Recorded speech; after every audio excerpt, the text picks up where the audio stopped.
Yon. So, good day guys. I'm back again. I am Doc Rod Dantay, a certified mental health trainer.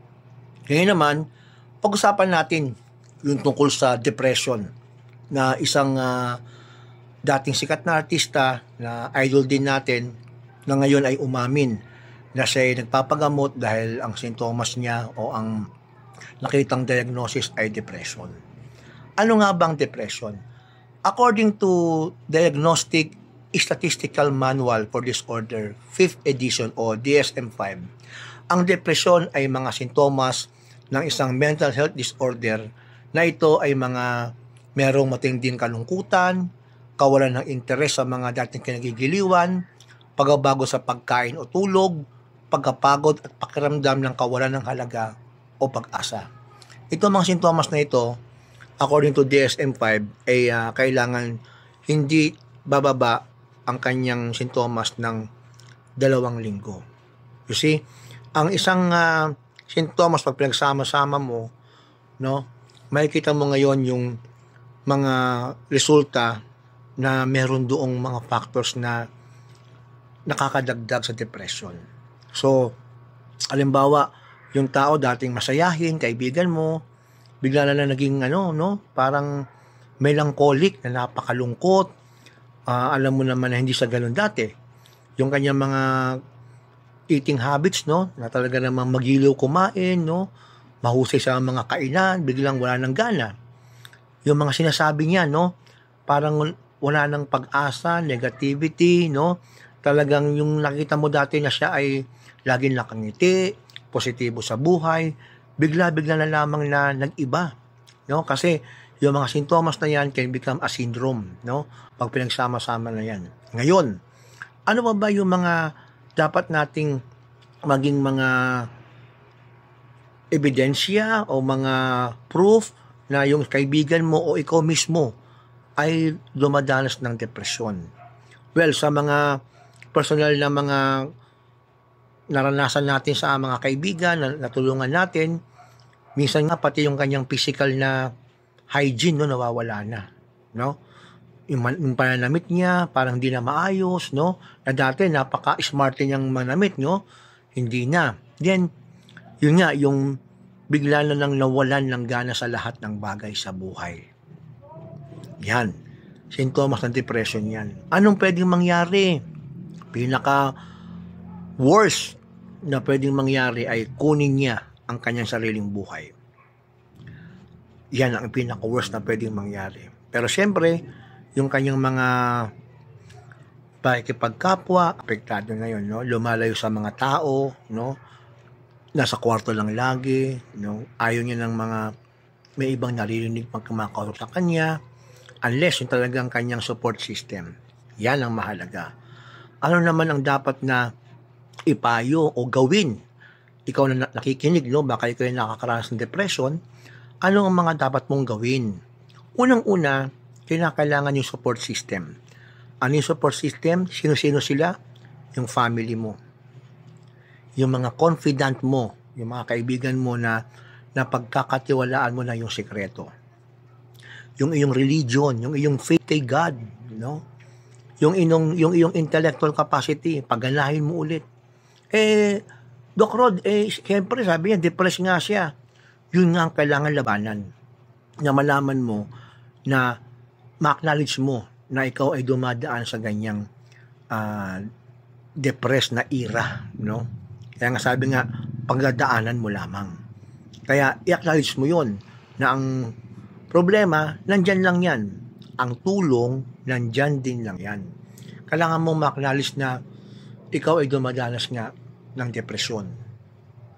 Maaaring ding yung iyong guidance counselor kung nag-aaral ka, o kung medyo talagang mabigat na nararamdaman mo, meron ng parang bumubulong sa tenga mo na gawin ang isang bagay na hindi dapat gawin sa sarili mo, kailangan mo nang kumonsulta sa isang health professional or psychologist, licensed na mga psychiatrist.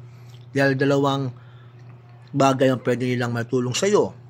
Una, yung psychotherapy. Pwede nilang gamitin ng cognitive behavioral therapy na kung saan meron dyan mga series of counseling, group dynamics, mga activities para ma-recollect mo yung mga positibong bagay sa buhay mo at may apply mo siya through the usage of your intellectual and emotional behavioral capacity.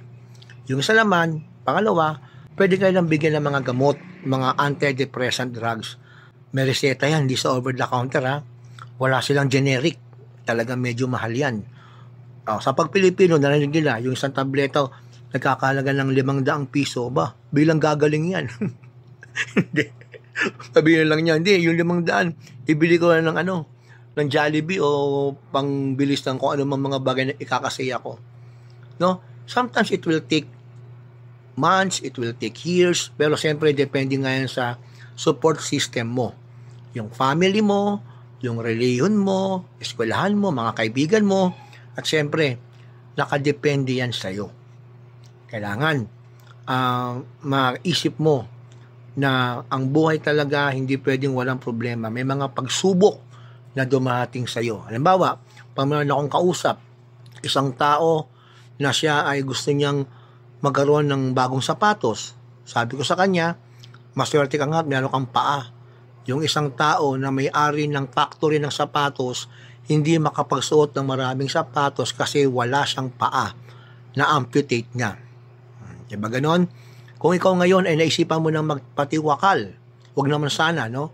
Meron ngayon sa ospital, lumalaban sa buhay, pilit na mabuhay. Kung gusto mo na ikaw ay mawala sa mundo, maraming gustong mga magulang magkaroon ng anak sa mundo. So, yung mga bagay na ganon, pwede yung ma-realize at siyempre, kailangan natin pakinggan. Ikaw bilang kaibigan, sometimes listening is also a form of counseling, no? Baka gusto ng kaibigan mo, meron na siyang pagsabihan, no?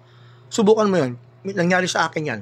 May isa akong kaibigan, pumunta ng bahay, nakipagkwentuhan lang sa akin. Sabi ko lang, ganun? Kaya pala. Talaga? Ganun lang. Maya-maya, sabi niya, Rod, naginawaan ako para ako nabunutan ng sama ng loob kasi naikwento ko na sa'yo. You see? I just listened. Kaya kung may mga kaibigan kayo na tingin nyo ay nade-depress, isa kayo sa support system. Kung ikaw naman ang feeling mo, ikaw yung biktima o ikaw yung nade-depress, isipin mo, meron kang mga kaibigan na handang tumulong sa'yo. Hindi ka nag-iisa sa mundo. Lalo sa Pilipino, we have our close family ties.